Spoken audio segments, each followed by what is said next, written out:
Hello friends, कैसे आप लोग। आशा करते हैं आप सभी अच्छे होंगे, मस्त होंगे, तंदुरुस्त होंगे और अच्छे से स्टडी कर रहे होंगे। तो चलिए फ्रेंड्स, आज हम इस वीडियो में कराने वाले हैं 30 क्वेश्चन जो कि मोस्ट इंपॉर्टेंट क्वेश्चन होंगे सिर्फ और सिर्फ टीपू सुल्तान से। अब कहिएगा सर ये क्वेश्चन क्यों करा रहे हैं। ये क्वेश्चन आपको कोई भी एग्जाम देते हैं, आपको एनसीईआरटी से क्वेश्चन पूछे जाते हैं। टीपू सुल्तान कोई भी एग्जाम हो, एक दाग क्वेश्चन टीपू सुल्तान से आ ही जाता है। तो यहाँ से 30 क्वेश्चन कराएंगे जो कि मोस्ट इंपोर्टेंट क्वेश्चन होंगे और वो भी टीपू सुल्तान से, जो कि आपको सीटेट परीक्षा या कोई भी परीक्षा हो उसमें पूछे जाते हैं। ठीक है, तो चलिए यहाँ से पहला क्वेश्चन लेते हैं और पहला क्वेश्चन यहाँ से करते हैं। सबसे पहला क्वेश्चन आ गया कि टीपू सुल्तान क्या था। टीपू सुल्तान को किस नाम से जाना जाता है। तो देखिए, टीपू सुल्तान को शेर ए मैसूर कहा जाता है, क्योंकि टीपू सुल्तान ना शेर से लड़ गया था, इसलिए टीपू सुल्तान को शेर कहा जाता है। इसलिए टीपू सुल्तान को किस नाम से जाना जाता है, शेर ए मैसूर के नाम से जाना जाता है। अगला बात करते हैं, टीपू सुल्तान का जन्म कब हुआ था। टीपू सुल्तान का जो जन्म था 20 नवंबर 1751 में हुआ था। कब हुआ था, 20 नवंबर 1751 ईस्वी में इनका जन्म हुआ था। टीपू सुल्तान के पिता का नाम क्या था, हैदर अली। ये मोस्ट इंपोर्टेंट क्वेश्चन है, आपको याद होना बहुत जरूरी है। टीपू सुल्तान के पिताजी का नाम क्या था, हैदर अली। क्या था, हैदर अली। ठीक है, ऐसे भी आएगा, हैदर अली के बेटा का नाम क्या था, टीपू सुल्तान। टीपू सुल्तान के पिता का क्या नाम था, हैदर अली। ठीक है, टीपू सुल्तान की माता का नाम क्या था। टीपू सुल्तान की माता का नाम क्या था, तो माता का नाम था फतीमा बेगम। क्या था, टीपू सुल्तान की माता का नाम फतीमा बेगम और उनके पिताजी का नाम था हैदर अली। ठीक है, टीपू सुल्तान किस राज्य के शासक थे, ये मैसूर के थे। किसे, कहाँ के थे, मैसूर के थे। इसीलिए उन्हें शेर मैसूर यानी कि मैसूर का शेर कहा जाता था। किसको, टीपू सुल्तान को, इसीलिए तो शेर मैसूर कहा जाता है। ठीक है, ये मैसूर का राजा थे। ठीक है, टीपू सुल्तान ने कौन सी उपाधि धारण की थी, तो यह शेर मैसूर। ये धारण उपाधि के लिए कि चलो यार मेरा अब नाम ही रहेगा, मैं शेर मैसूर।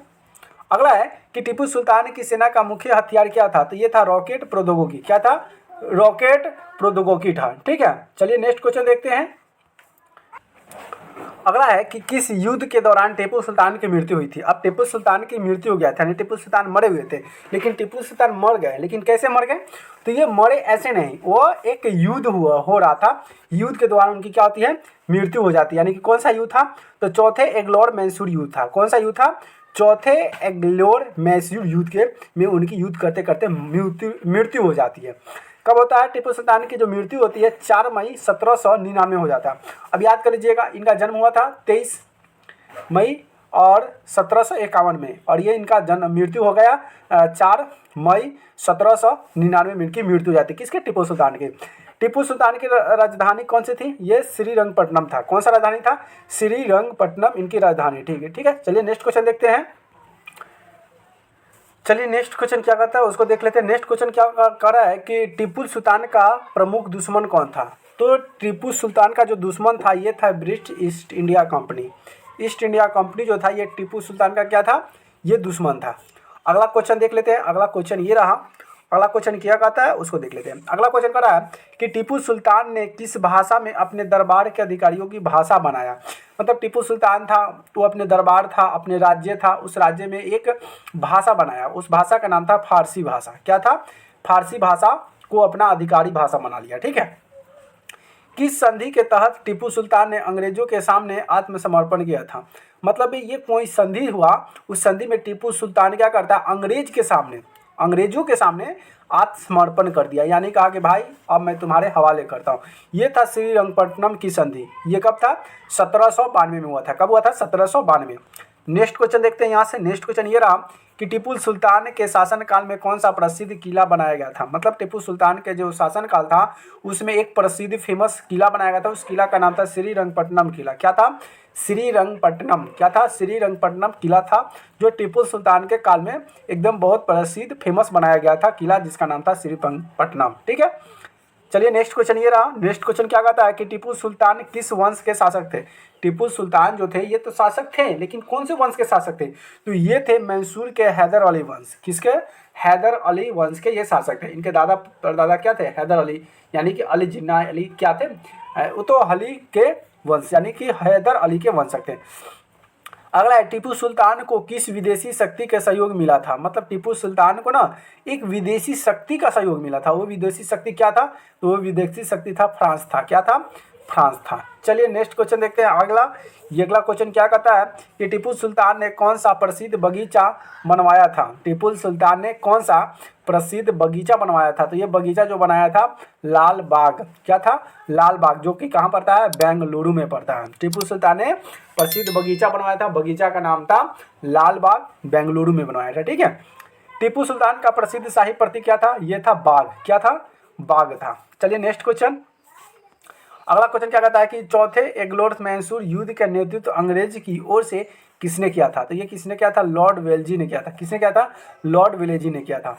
अगला है टीपू सुल्तान ने किस आधुनिक तकनीकी का प्रयोग किया था। तो ये सैन्य रॉकेट का प्रयोग किया था।